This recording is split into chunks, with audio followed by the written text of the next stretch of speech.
Bonjour Madame Bernard, Bonjour. vous êtes intervenue pour nous parler du thème de l'altérité et de l'identité. Est-ce que vous pouvez nous en dire plus à ce sujet? Alors vous en dire plus dans un format qui est encore plus court, ce sera plutôt vous en dire moins. Oui, alors ce sont deux questions qui sont en relation l'une avec l'autre, puisque comme je l'ai expliqué dans ma conférence, l'identité se situe en permanence par rapport à la question de l'autre, hein.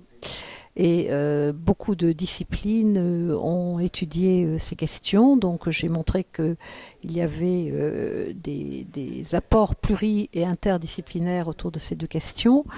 Et surtout qu'en communication, nous sommes directement concernés parce que communiquer, c'est bien être en relation avec l'autre, être sous le regard de l'autre.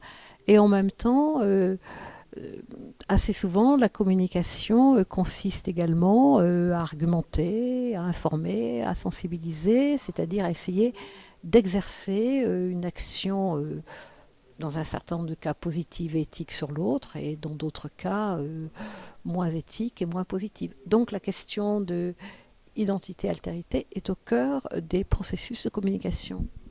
D'accord. Et quelle est l'importance pour vous d'être ici sur ce colloque aujourd'hui pour le RTRC?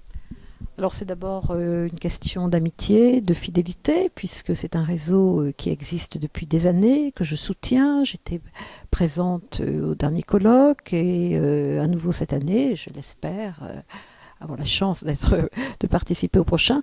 Alors ce réseau est très important parce qu'il met en relation les chercheurs, les enseignants-chercheurs, mais également les doctorants, les étudiants autour de la Méditerranée.